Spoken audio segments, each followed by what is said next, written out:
I'm Matthew Buckley Smith, and you're listening to Slee Rickets. Thank you for listening, and thank you especially to any of you who've had a chance sometime this week to recommend the show to a friend. Just let someone in your life know that he might like this show, or she. I know it's maybe mostly men listening, but there are some women, and we welcome everybody. Thanks also to those of you who have subscribed to the Slee Rickets Secret Show. If you have not, go to sleerickets.substack.com and you can get a free week's trial just to see what you think. But there are more shows coming out all the time. There's some 25, I can't remember how many are up there now, but it's a lot of fun, and it is where some of the juicier, gossipier stuff the show ends up coming out. This is not another Inside Out episode, but it has been, I taught my first class of this course tonight, and it's been a very long day. And so rather than going through the entire tape for today's episode and figuring out ahead of time how I was going to break it up, I just edited the first hour. And so it's got a lot of stuff in it. I was initially planning to leave out of the show and certainly out of the main feed, but I figure, it may be about time to clear the air about a couple things. So it's yet another highly ill-advised episode. Most importantly and most excitingly, however, Alice is back. Miss Alice Allen, Nasty Alice, as she tells us she was not known as a schoolgirl, but always aspired to be. As a schoolgirl, she was Nice Alice, and a different Alice in her class was Nasty Alice. But she tells us now she wants to claim the mantle of Nasty Alice. So welcome back to Nasty Alice. We are so happy to have her here. She and I spent a wonderful long evening talking about Horace, the first century BC Roman poet. In this conversation, we also talk about some contemporary Australian poetry and my extremely but inadvertently offensive theory about it, as well as some publishing world gossip and a little bit of other stuff. But there's a whole lot more of our conversation yet to come. I will probably put that out on the Secret Show in the next week or two. It may be actually two more installments because it's just a lot of stuff. But I hope you enjoy it. I certainly did. And really glad to have Alice back with us, and got more Alice coming soon. I'm tired as fuck, so...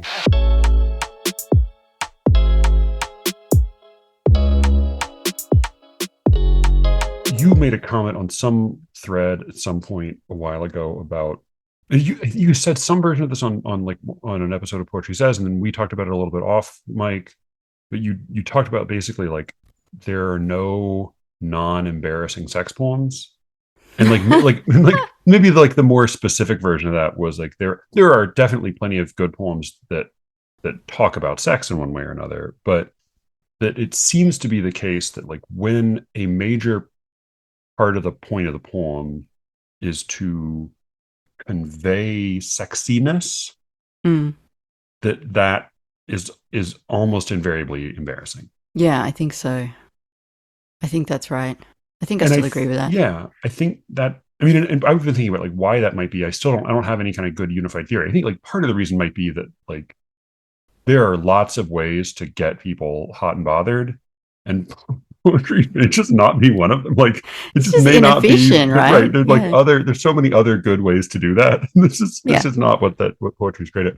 But what is true in a non-sexually, like in a non-literal, in a way that has nothing to do with actual sex, is that there is an effect I experience in reading poems of like there are definitely poems I read that I just admire or I just am kind of amazed by, but there's a certain kind of poem. It tends to be more often with poems that are at least like within spitting distance of my kind of, if not like my facility for poems, then at least like the neighborhood in which I do theoretically write poems sometimes. Like it's got to be somewhat close to, it's got to be like in the realm of enviable, which as you said is like has to be close enough to be like for you can't envy something that you could never even imagine writing. But I think like there's a certain kind of poetry that when I read it, it gets me not sexually hot and bothered, but like it makes me like horny to write poems. Like it gives me like a feeling of like, it's not even that I always want to like do what the poet's doing, but like it stirs that feeling in me. And it makes me wonder, and this is a probably weird question to ask, given that you interview poets every other week and you read a ton of contemporary poetry, but like, is there poetry you've been reading lately that has gotten you stirred up in that way? Yeah, totally. Okay. I'm reading a whole bunch of first books to help judge this Oh, prize. right. Yeah. And it's been so instructive. It's like an education in itself. I'm really lucky because my experience is totally different to what you went through. I have 22 odd books to read, and I had, I don't know, 3+ months to read all of them. So it feels like a luxurious amount of time. And that's just to come up with the short list. But yeah, a lot of them I'm reading. And I'm just like, this person has no control of the line. This person's project is not living up to their skill. Their craft is not living up to their project. This person is assuming that I'm going to be interested in their subject and giving me no reason to get there with them. But then I read this book, which is also a first book by an Australian poet called Belinda Rule, who is in the writing group that I'm in with Jen Compton. And every single poem in that book, it's called Hyperbole, it's just mind-blowingly great. Like there is, and I know that you've said before, like it's great if you get through a first book with like one or two that work. Yeah. She doesn't put a foot wrong, Oh, and wow. she's doing this work that is like, it's really difficult to write about the subjects that she is writing about. And I just read it and I thought, yeah, that's it. That's the thing. Okay, that's what I want to go for. It's the same feeling I have when I read any of Pam Brown's work. Ken Bolton is the same, who's a friend of Pam's. I was opening up my John Forbes last night. Same thing. It's just like, that's what I want. And you can forget that it's there. Yeah. And you can get so depressed. I mean, I loved your conversation with Jonathan. I had nothing smart to say about it, just that I loved it. But I really understood what he was saying about, like, I just want to take a break, go read some of the baseline things and remind myself why I like this. Yeah. Yeah. So then maybe there is like some of this stuff is making you itch a little bit in that way. Yeah, but I'm kind of in the same place that Jonathan described. Not that I can compare myself to him, but like, yeah, I'm reading this book by Belinda and I'm just like, yeah, fuck, you're really crushing it. And maybe one day I might be able to go for that again. But yeah, it just feels like this endless stasis for me. I'm not worried about it. Yeah. No, I mean, That just and I think like is that's very much the way like Louise Glick talks about. Like right. she spends the majority of her time not writing, and like most of Right. her books, she seems to like not write for years and then suddenly write a book in 6 weeks. Yeah. Which I can't imagine it's going to be she like can. that. Yeah, I was gonna say it sounds pretty good. Yeah. Uh, Yeah. all right, But you've I been getting back into it, it sounds like, which is good. yeah, I've been uh, doing some revision, culling a big set of stuff that I had and was letting sit for a while, and then Mm. cutting the 90% of it that I throw away and looking at what's left and seeing if some of that I might send out at some point. Mm. Can I ask how you're feeling about the book and the fact that it is sort of still waiting there? Because it kind of feels to me like this book is starting to take on a life beyond what the publisher will allow. Like, I mean, I feel like I know it pretty well by now. right. Other people have read the poems, and it's like, Yeah. this book wants to come out. Yeah, I feel like everybody who might have bought a copy, I will have sent a PDF to at this like at some point. We'll still buy one. We'll still buy one. Yeah. Well, I don't know. So I've been sort of dying to talk about this on the podcast. I don't know how Yeah, much but I I imagine can it's yet. tricky. Yeah. Yeah. I would be very surprised at this point if the press that accepted it, that it won the prize from, I would be very surprised if they published it.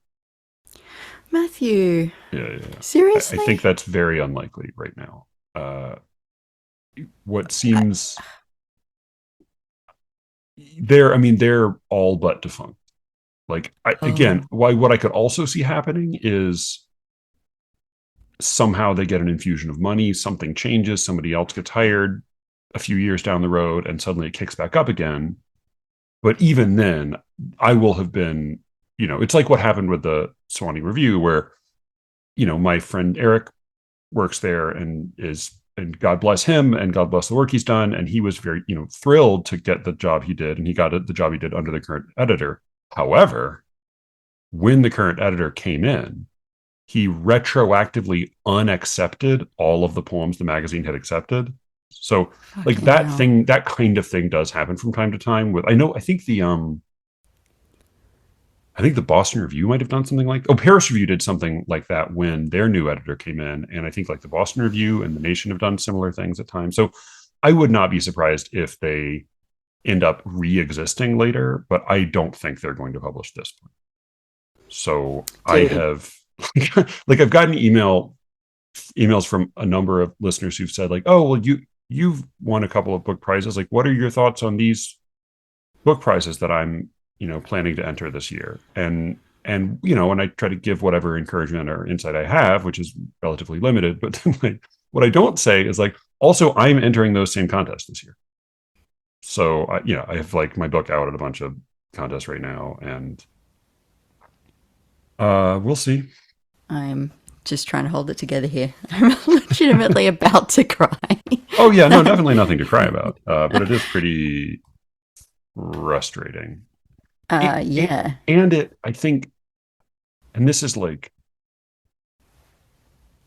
I don't know. Again, like I don't know how much of this I'll leave in, and I don't know how much of this like there is like a question I would sort of love to talk to you about at some point, and maybe we can just like have a phone call because I don't even know, but there is a thing about like even in a venue like this one, there is an aura to success and Yeah. a parallel aura to failure, particularly for Americans, that like it's a little bit like we definitely can like recognize the impulse behind tall poppy syndrome. Is that what you call it? Tall poppy? Tall poppy syndrome, yeah. Yeah. Where somebody who becomes unusually successful gets sort of chopped back down to size by those around them, or gets sort of that you turn on anybody who gets success. And that's a famously a phenomenon. Is it just in the arts in Australia, or is it all in any field in Australia? Yeah, no, it can apply anywhere. Yeah. So we definitely have like that's true for like that doesn't not exist here, but it is just a little bit different, and there's much more of an inverse. Like there's much more of a short poppy syndrome. Like the more you're a tall poppy, the more people will decide they actually do fine. Like a guy I love who's a really delightful person, love and his family's delightful, and I enjoy him and I respect him. But like what became clear after like a few conversations was that he's extremely intelligent. He's very, very well educated. He's a retired professor, but all of his critical opinions in the arts are like he has no opinions that do not accord with the received verdict. Like Yeah. like when what's the best book you've read in the last year? Oh, it's the one that won the Nobel Prize. Right? Like which of these projects of mine do you think has more merit? Oh, the one more people have said approving things of. So I think like that's so in the blood for Mm. Americans that I think I am very cautious about how honest I am. Fuck Uh, me. That yeah, is it's a bullshit scenario. yeah, it's pretty it's pretty bullshit. Yeah, and it's and I'm so ready to be done with the book. Like I'm so ready Well, not to yeah. not to like not to have to go back in and feel like, all right, am I presenting this to somebody again? Am I, Yeah. Yeah, you want to get on to the next thing. right. Yeah. Yeah, indeed. Ugh, Uh, I why got, is it I got, like this? I got an email from the listener I wanted to ask you about just like not long before this, that he had some trouble with, he had some like technical trouble that makes some of his syntax hard to follow. But the gist of what I gathered in the first paragraph was that he was asking specifically about you and me. What kind of poetry do you write? And I don't think he meant like characterize your poetry to me for me because I'm never going to read it. But like, I think it was because Jonathan and I were talking about, we're sort of referring casually to schools and stripes and, insider stuff and outsider stuff. And he said, like, I think one thing he said that gave me pause was he said, is it poetry world poetry? Which like Ah, is sort of a nonsense question, but also does like I kind of recognize something in that. And I don't totally know how to answer him because I also think you and I don't quite write the same, whatever the kind it is, it's not quite the same kind either. no, although I think that there's quite a bit of crossover. I Yeah. read that interview of yours with Jonathan, which was also great, and you talked about like the impulse for a lot of your poems being missing someone. And I really relate to that. Just this feeling of like, I have this thing that I need to say. This conversation's never going to happen. So here we go. Yeah. But yeah, I think in terms of a school, yeah, I think I'm a descendant of like, if it's anyone, it would be Pam Brown, Ken Bolton, John Forbes, and then side like Michael Farrell, like the generation of 68 is what they're called. But that strain of American poetry that I think you probably hear through me and then conclude that like it's all meant to be funny. But Mm. we are very much like the light relief crew. Like we're not representative of most of what's going on. So Generation of 68 and its descendants that's the comic strain in Australian poetry. I mean, yeah, but I can't let you just call it the comic strain because that's Okay. like That's not, doesn't thoroughly characterize it, but yeah. Like, these are the people that make work that brings people joy. Like wait a minute. So then what does the rest of it do? the rest of it, Brings them heartburn? yeah, guilt, Okay. bit of worry, bit of shame, bit of I don't know, thinking about the landscape. There's a lot of Sounds like, serious stuff, and then there is the stuff that resists the serious, right. and that is the stuff that I'm interested in. And the Generation of 68 was a response to something or was a, Yeah, well, they were pushing back against like the Les Murrays of the world. and what I see, I don't even know how you would characterize Les Murray, except that he's the Colossus. Yeah, the bush poet, the the Like man in the nature poet? landscape. Yeah, Okay. yeah, something like that. But I don't know. Is he Robert Frost? Is he Larkin? But yeah, essentially they were sick of reading Australian poetry that was trying to be British poetry in Australia. And they Hmm. looked at the New York school, particularly at O'Hara and Ashbury, Yeah. and that was Forbes's thing, and then brought that back, ran it through an Australian filter. This is like the worst possible. All your Australian listeners are just going to be like, "What the fuck?" Screaming. Yeah. You got earbuds. Yeah. And that's how you end up with the fun stuff. So yeah. My kind of in an offhand way said that I had come up with a theory of of contemporary Australian poetry. And what's certainly more true is that this is a theory of a certain portion of Australia, of contemporary Australian poetry. And I think of it as being maybe like like a certain kind of hipster poetry, a certain kind of like what I glean from the things you have said and the people you have had on from sick leave, Hmm. which is like a hipster poetry night. That is very much a social event as well as being a venue for poets. Like it's actually an event people go to and have fun at, and like see people at, and enjoy what's happening, as well as the fact that they're going. And I think so. What occurred to me, I think, was listening to the interview with, I can't remember the name of the guy. He was one of the guys who runs it, but he had a poem called, I think it was called "Work and Work Work." Oh, Harry Reid. Harry. Yeah. Yeah. And that was the poem of his that I quite liked. But what distinguished it from the others, it was similar in tone, in construction. It was snappy and conversational and a little cockeyed, but it held together. That it seemed from beginning to end all to be, it wasn't one note, but it was sort of about one thing. And it seemed to, like the later lines built on the earlier lines. And I felt at the end as if I had heard a poem about this experience or phenomenon or idea. And most of the poems he read, by contrast, felt like a series of one-liners.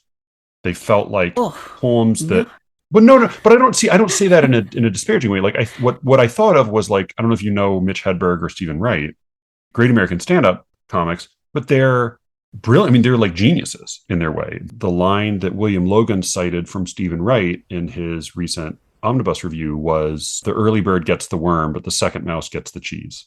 So like they were sort of like, they could construct these sort of perfect gems that were, and that was their routine, was they would have, it was just an hour of perfect one-liners back to back to back to back, lined up in, and the order was chosen in a particular way, and the delivery was important, and all these things were important, but effectively they were kind of separable. And the way that he even talked about his line, like he had a certain line about it. Like often his poems would, like, what linked them was that all of the one-liners had one word in common, where they all kind of played on a certain phrase, but they didn't seem to have a theme or a through line or a voice. It was more like, it was like a bunch of takes, a bunch of like shots on goal. And some of them were great. And like the performance, or like what I imagined, the way that you described them was that, because you, like, often the comment would be like, oh, that line got a big reaction from the crowd. And what I imagined was that he was delivering these to a crowd of people, and some of them really hit hard and some of them didn't, but it sort of didn't all that much matter that, like, which other lines had appeared in the poem before it. It mattered more like which individual line snapped in the moment. So that was my cheap and easy theory of, because it did seem to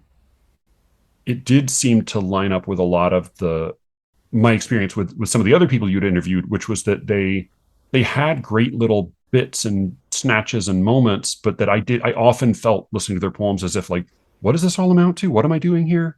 And then they would have a little funny, brilliant spark at some point in it that didn't seem necessarily to need the rest of the poem.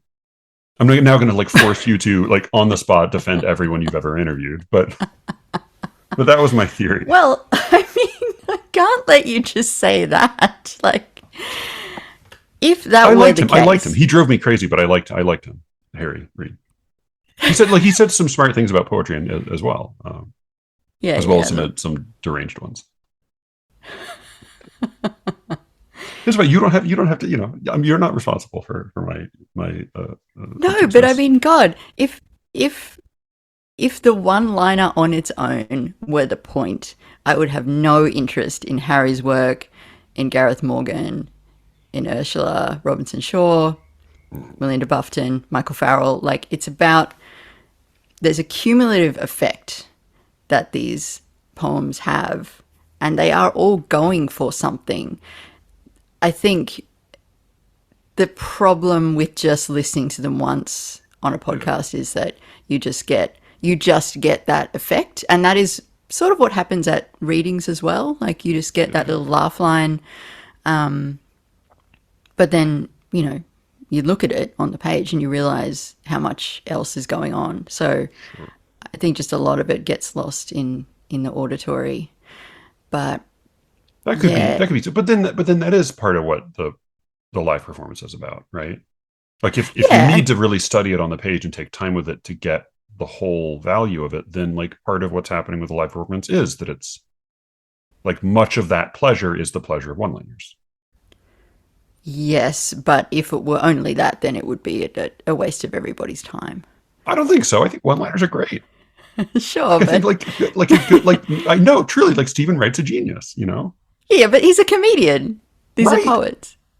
I mean, a really good stand-up comic like that, where every word is exactly right, where you can't have a word out, or like the pauses, even the effectively the line breaks and something like. I don't think that's a lesser art form than like Oh no, no, I'm not saying hipster that. poetry. No, Yeah, no, no, definitely not saying that at all. I'm just saying like they're going for different things. yeah.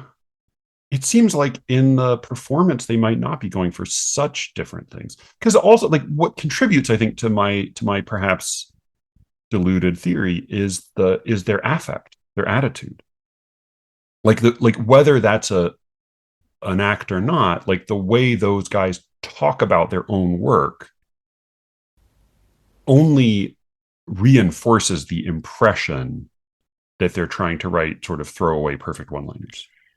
Yeah, look, I can see how you would get there, but what I've been trying to draw out in those conversations with each of them is how fucking seriously they take this stuff.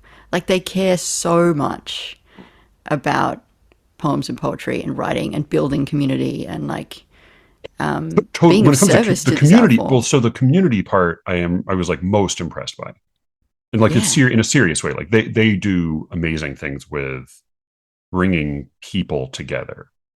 But they I also Yeah. read and they read their contemporaries, they care about their contemporaries, they review their contemporaries, like they care about poetry. And I think if there's a pose, it's maybe a slightly protective one. Going back to the tall poppy thing, there's a sense in which if you take yourself too seriously as an Australian artist of any kind, you open yourself up to just the most withering criticism there is. And so there is a bit of a need to like shrug and say, who cares? But everybody in that room knows that everybody really cares. Right. So there's like you don't want to be a tall poppy, but you also don't want to be someone other people thinks he's a tall poppy. You Like just don't yeah. want to take yourself too seriously. Right. Yeah, yeah, yeah. Yeah. All right. All right.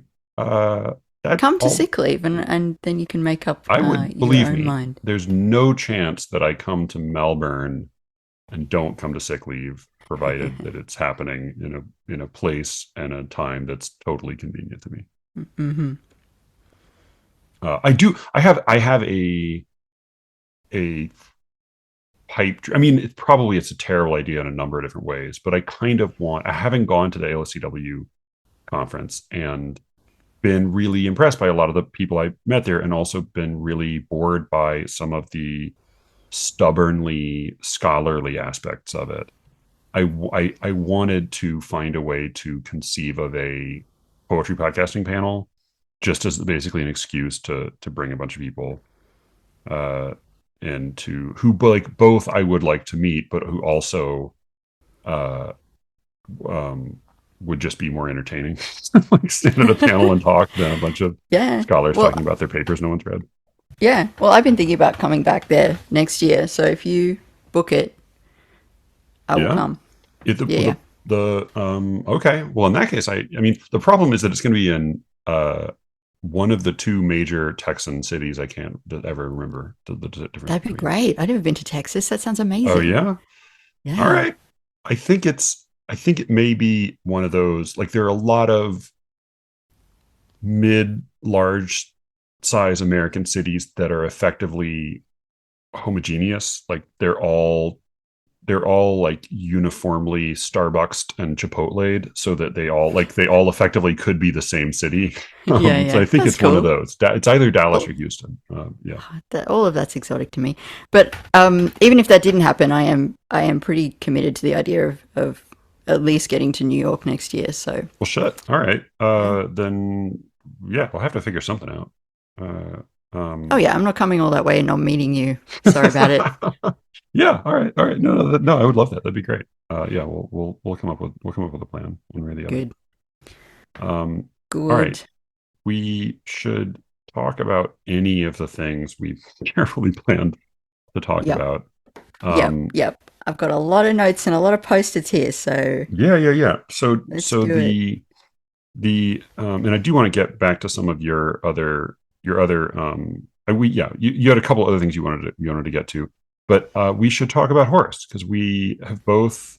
I fell in love with Horace 15 years ago, in the middle of a big existential crisis, and have taught classes based on his odes and have gone back to them over and over again, and have I actually realized going through the odes. So we each picked three that we particularly liked and wanted to talk about, and I realized one of yours is one of the odes of his that I definitely cannot translate at all, but I have done a kind of a close imitation of.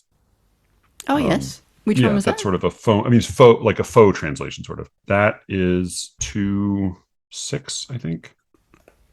No, sorry, 2:16. Yeah, because it's right after the. So 2:14 is posthume posthume. How the years go Some by, alas, how the years go by. Yeah, That's how it starts. something Labanturani. God, I fucking totally lost that. Anyway, yeah, so I've done 2:14 and 2:16. I've done imitations of both of those, and they have some Mm. similarities. But 2:16 is as you put it, the one where he says, my poetry is only good for parties." Is that how you paraphrased it? Ah, well, that one, Or is that one one, six? 1-6. What is Yeah. 2:16? 216 is to Grospus.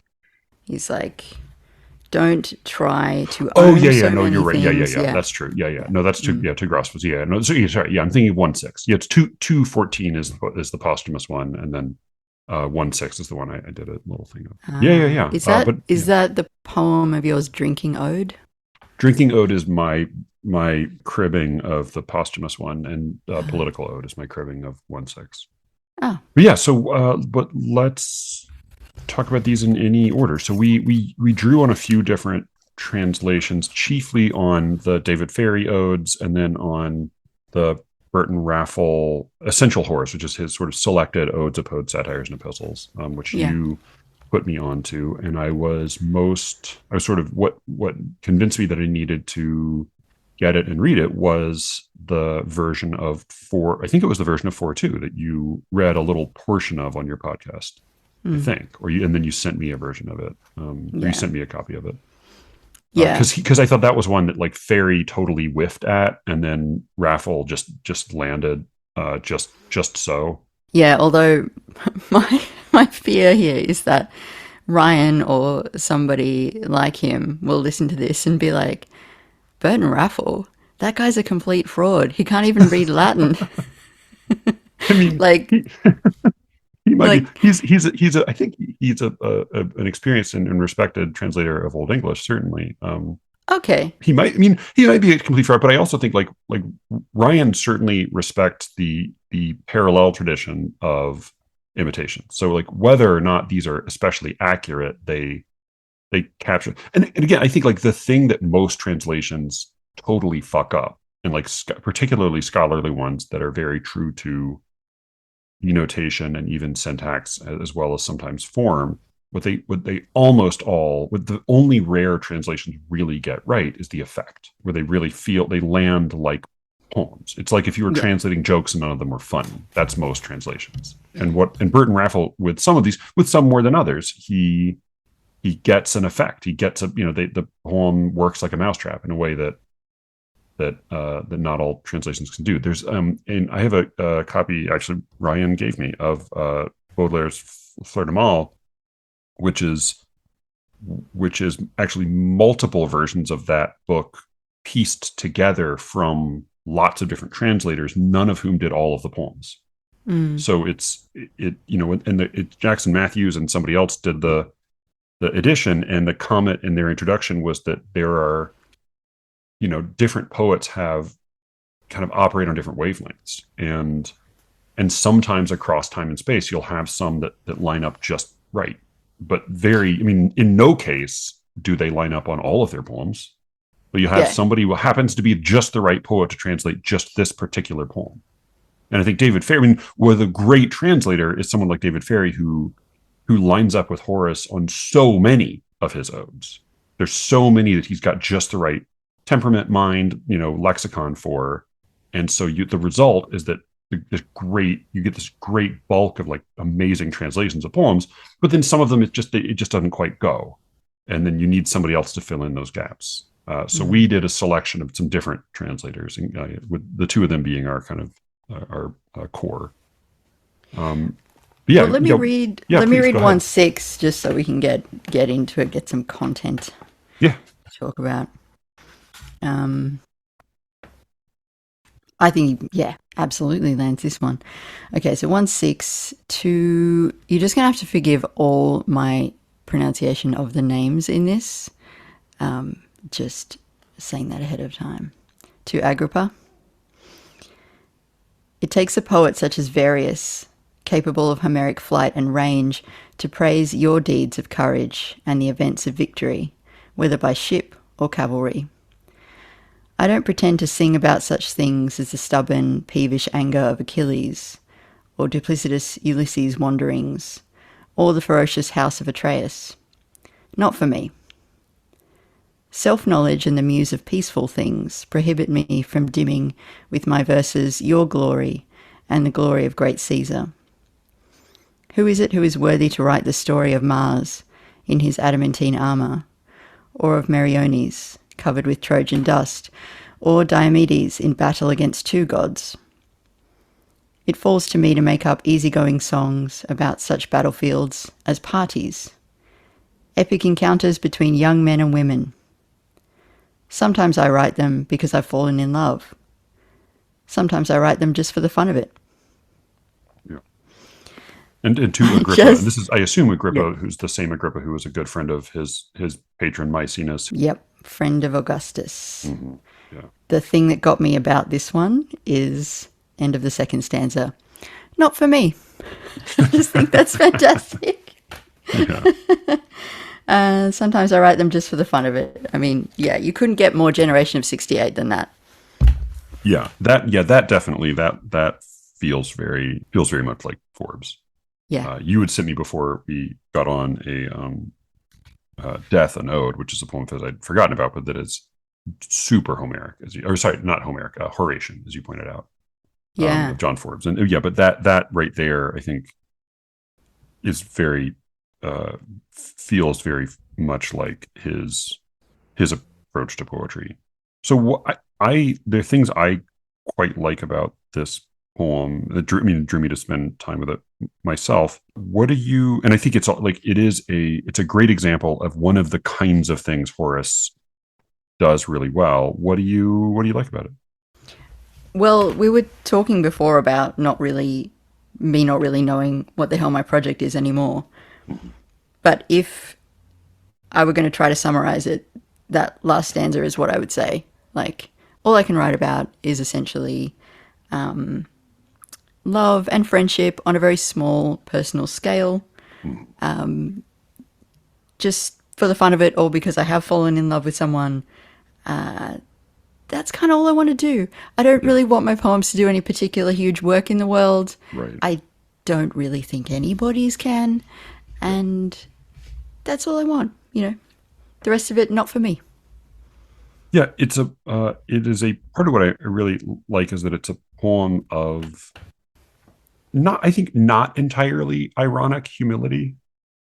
Like it starts out saying like, well, I can just imagine the kind of poem somebody could write about your great work as a warrior. And man, I can see it now with the way they'll make you look like an ancient Greek hero in your armor. It's just that's not going to be me. Like, essentially he's like, somebody else can do that. He's just trying to avoid the project that he's been hired to do, which I can also relate to. And that is something like you see in his poems over and over again is like the poem will be, and David Ferry does, I think sometimes it's really helpful and sometimes less so, but he titles his odes. And of course the originals are not titled, but the titles of most of his are just to X, to so-and-so. And most of the time, the person who's being addressed is sort of only tangentially part of the poem, that he'll use that as an occasion either to begin the poem before spinning off in a different direction, or he'll sort of arrive there toward the end. But it is, even if he's not for the most part in most cases purely addressing this person, it, I appreciate that rhetorical shape, that rhetorical like occasion or structure for the poem that makes it feel less, I don't know, like mushy and self-indulgent than Mm. a lot of poem. I mean, he invented one of the. I mean, like so much of contemporary lyric poetry is of his lineage, but a lot of it lacks that like ostensible formality that I think can be so helpful when what you're really doing is just getting some feelings out. You know? Yeah, have an occasion. Yeah. But David Ferry also talks in the introduction about what he calls the volatility of tone, Mm. which I think happens when he does that swerve. He starts out by being like, listen, mate, I'm here to write about your great successes and you've been doing really well. It's fantastic. Hey, P.S., I'm really crushing on this person over here, just quietly. Right. Yeah. Yeah. Yeah. And he Or I just, mean, sometimes he'll say things like, "Hey, you know that servant girl of yours?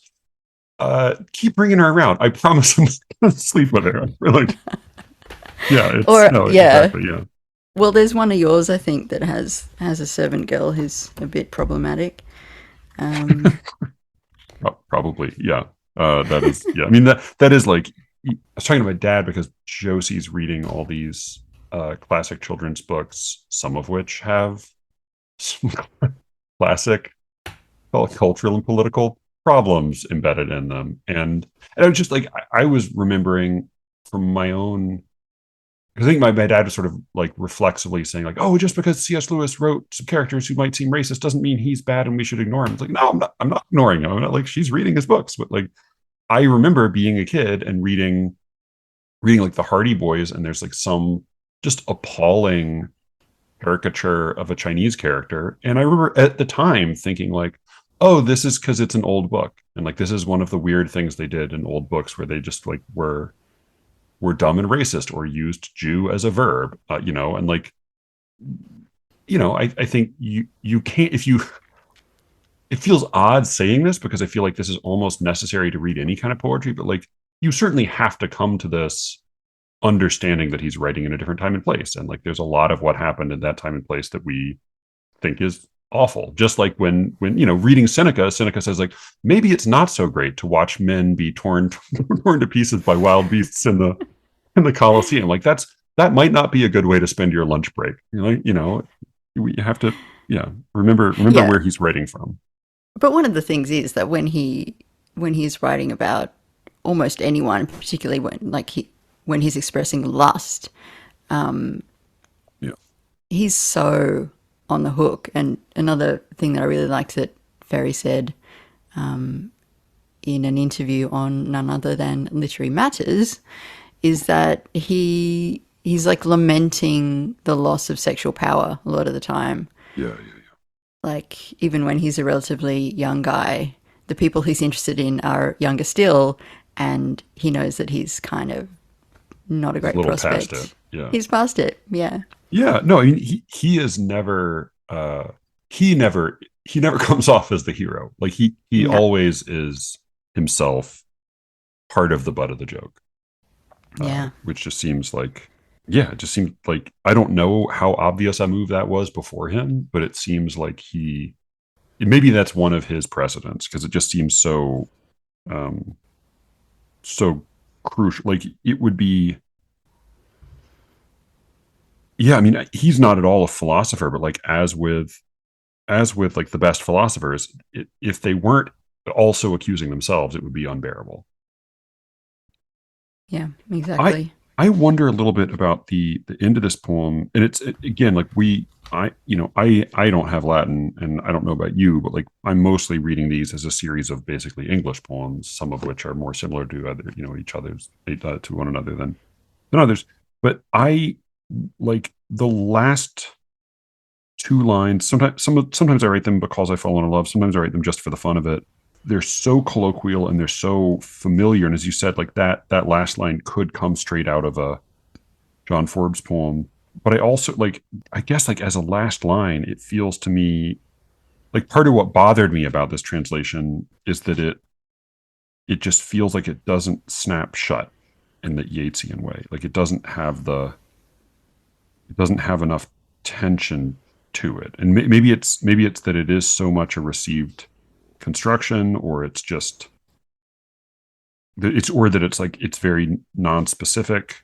I don't know what it is, but like I felt slightly let down by the tension of that last line. Yeah, I didn't at all, but I think that's because of the type of poetry that I'm so comfortable with that will just wander off. Yeah, and you get no sense of finality or conclusion or snapping shut. It's over. yeah, yeah. And yeah, I think that feels really comfortable to me. That seems right, and I think that probably is not like I the Tom Stoppard line about dialogue is he says dialogue should sound just like everyday speech, except that the most important part always comes last. Mm. He's sort of keeping people on the hook until the end of every line so that they keep listening to the end. Whereas in normal life, we'll often start with the most important thing and then kind of taper off as the structure of our thoughts loses its architecture. Imagine if it went, sometimes I write them just for the fun of it. Sometimes I write them because I've fallen in love. Like, fuck that. No. Yeah. I don't want that.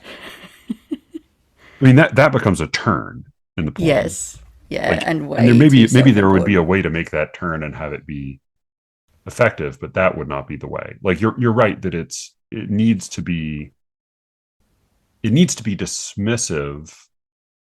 And that maybe that's just it. And of course, like I don't know exactly. I think it's not I looked it up. I don't think it's like a terribly inaccurate translation. Non praeter solitum leves. Oh yeah, not beyond the ordinary light. I'm assuming light meaning lightness, like light verse, just sort of like ordinary fun. I'm assuming it means. Yeah, I don't know, but I think you're probably right that I tend to want or expect poems to, just like when I pick up a new collection of poetry, I almost always will flip to the end first. I expect them to put a killer last, and I expect the last line to not necessarily sum up the poem, but twist the dagger. And in your case, not in your case, but like in the case of this sort of the post generation of 68 poetry, the poetry that I perhaps unfairly characterize as being one-liner poetry, there's part of the premise of that kind of poetry is we're not taking it too seriously. And so part of that might be that you just sort of wander off in the last line, or you just sort of throw it away because you're not trying to presume so much as to bring everything down with a crunch at the very end. Can I read that Forbes poem, Death and Ode, just so that people have a sense of... Please. Because I think that's one where he actually has he saves up a killer for the end. He does, actually. He does. I should read Europe Endless if you want the wandering off. But I feel like we need to read the Horatian one. Yeah. And a brief for people who haven't heard your fantastic two-part John Forbes episode. I'll put a link, and do go listen to her fantastic two-part John Forbes episode. But a quick line on who he is. Thank you. John Forbes was the Australian Bukowski. I knew you were going to say that. Okay, so he was born in 1945. He lived between Sydney and Melbourne. He had an addiction to cough medicine. He wrote some of the best poetry that this country's ever produced, and I had a really big problem with him until I actually properly sat down and read him, and now I am completely in love with him. And this is his poem, Death and Ode. Death, you're more successful than America. Even if we don't choose to join you, we do. I've just become aware of this conscription where no one's marble doesn't come up.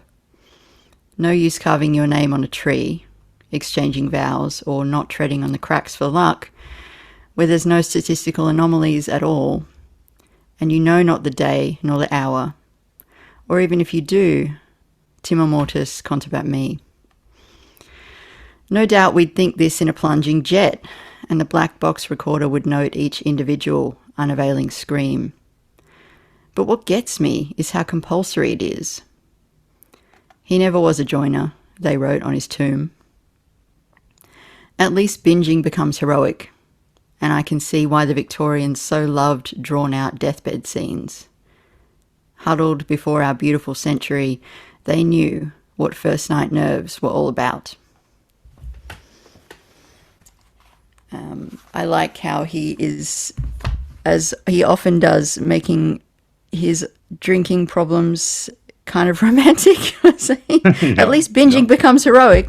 It's like, I guess if I'm going to die, then I might as well do it that way. Like Horace, he was writing his own myth while he was alive, very consciously. Yeah, he was. And that poem, I think, I hear in it, both Horace as well as a kind of a response to both Donne's Death Be Not Proud and Larkin's Obad. But yeah, I think it's quite taut. I don't think there's a lot of misstep in there, and a lot of it is pentameters. I think I know that line. My favorite line is I've just become aware of this conscription. Yeah. Oh fuck! I didn't see that. That's great. A lot of it is. I think the last line's tetrameter, but it's very out of context. They're like, oh, that doesn't sound Australian at all. I mean, obviously he's determining what sounds Australian. I kind of wish John Forbes were Ern Malley. Like I don't want him to be any different than he is, but like Ern Malley is so much the raven hulking on your Pallas Athena, and I want to dislodge that raven and replace it with the one-legged seagull that is John Forbes.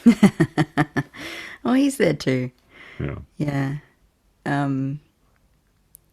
Yeah, I don't know. Like every single poem in this book, I got this for my birthday, and I didn't think I was going to get it. And then when I got it, I once again was close to tears. Yeah. Beautiful edition. That's one that I got in college and I've held on to. It's who did that one? Is that the Salt? Salt is one of your publishers. Brandl and Schlesinger. Oh yeah, Brandl and Schlesinger. Yeah, which reminds me, actually, Aidan, the Forbes' biographer, wants to know who your teacher was who liked John Forbes so much. Brian Henry. Okay. Yeah. I think you said that. Not a fan of mine. not like me. But I did learn. I learned a lot from him. Some of it didn't take until later, but I did learn a lot from him. And he was best friends with Andrew Zawacki. And they founded Verse together, I believe, or they may have founded the Verse Press, and then now he works at Wave, and Zawacki was the one I mentioned in my nonsense essay who said that he sort of extracted all the meaning from his first collection deliberately so that it would be harder to understand. That sounds right. Why don't you read one now? Yeah. One of mine I picked was 2 poems earlier than that. So Horace did 4 books of odes, and they're all fairly short. I mean, the complete collection of them, even en face with the Latin and the English, in Ferry's translation of all 4 books, is just about 300 pages. So they're quite spare, but boy, out of 4 very slender books, there's just so many immortal poems. Yeah. This is 1-4, the first book, the 4th poem.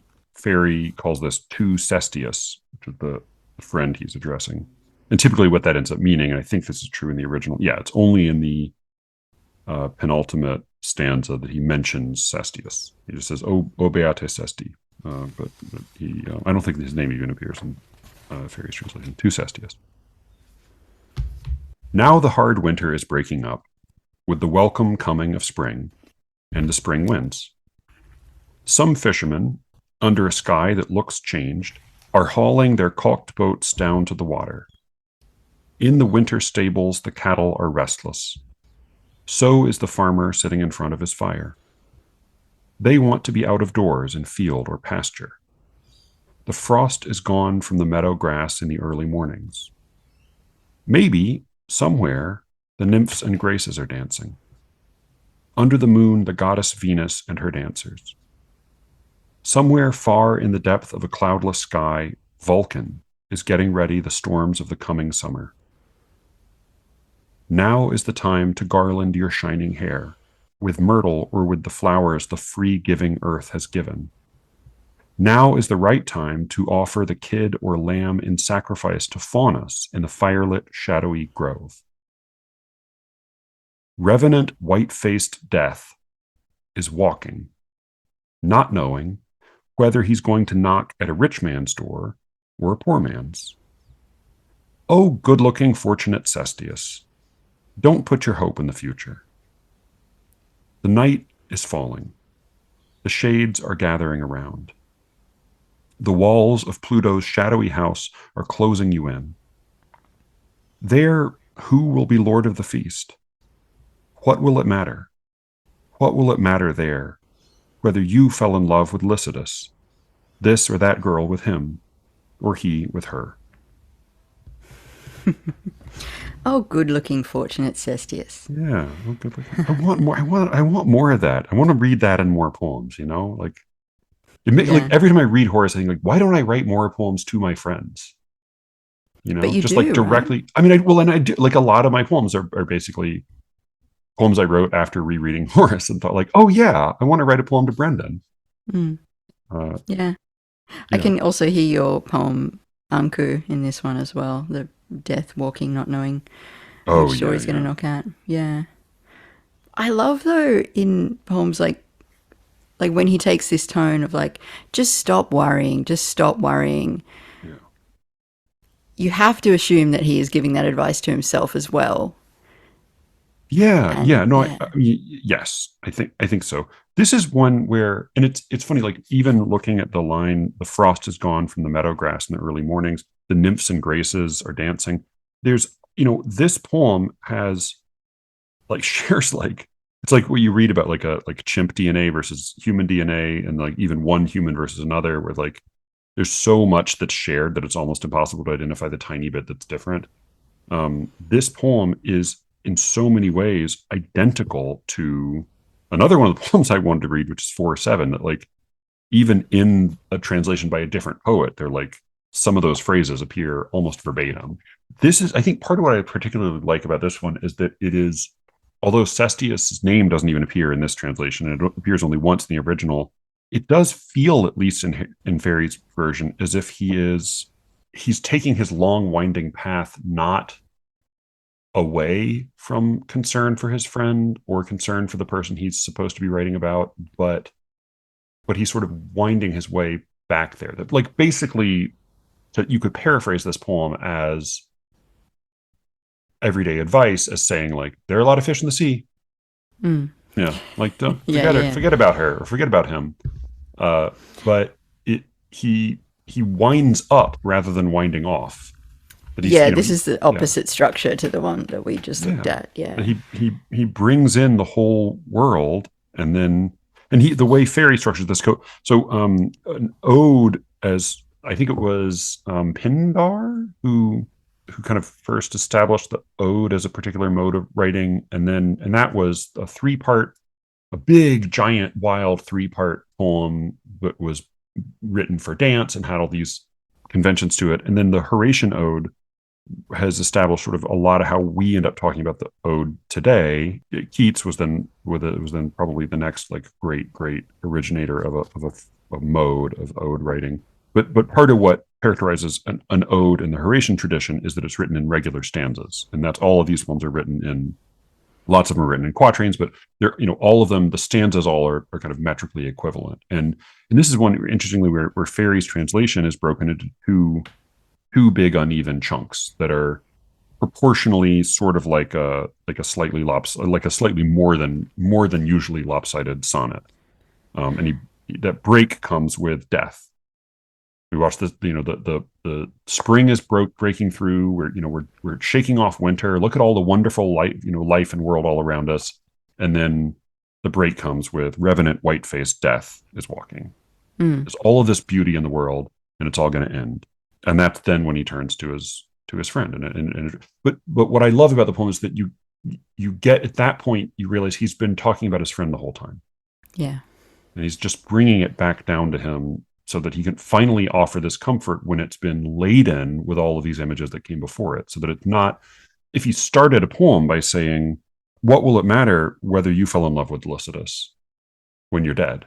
You would say, like, well, it's a little insensitive, certainly not very convincing, doesn't like, but he front loads it with all of this wonderful description and then this sort of threat. It's all here for you now and it won't be forever. And then he he offers that little bit of advice or kind of rhetorical consolation. What will it matter? What will it matter there? Boy, I'm such a sucker for a repetition like that. What will it matter? What will it matter? Which I think, I don't know, but I hear there the line that just kills me every time I read it in Those Winter Sundays. What did I know? What did I? Actually, does he repeat that twice? Does he repeat it or does he not repeat it? Because I always imagine him as repeating it. Maybe he doesn't. I don't know. Let me look it up right now, because otherwise I'm going to go fucking insane. So Robert Hayden's wonderful poem, Those Winter Sundays, which is not about at all the same thing. Typically, the one poem people include from, yes, he does, from Robert Hayden, but he's written a lot of other really good ones. Yeah, the end of that poem is, what did I know? What did I know of love's austere and lonely offices? And it is, and it like the register with austere and lonely offices, as well as that kind of repetition and that apostrophic rhetorical question, feels like he's slipping back to something like Horace. So I think Hayden may have been nodding at Horace, and Horace maybe have been nodding back at him. Or sorry, and Ferry may have been nodding back at him with this translation. What will it matter? What will it matter there? Whether you fell in love with Lycidas, this or that girl with him, or he with her. Because what he doesn't say is, you're better than him. He doesn't say, oh, he doesn't know what he's missing. He just says, well, or yeah. he really likes you. He's just too shy to show it. Right. Yeah. They're just jealous of you. No. Yeah. He doesn't love you at all. He loves someone else. It's just that you're going to die, and so will he. And it's spring.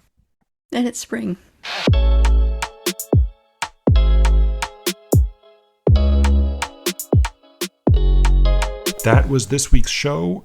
Thank you for listening. If you have not already checked out Poetry Says, Alice's podcast, then please do so. You can reach me, as always, at sleerickets@gmail.com. And with any luck, I will be speaking to you again very soon. Until then.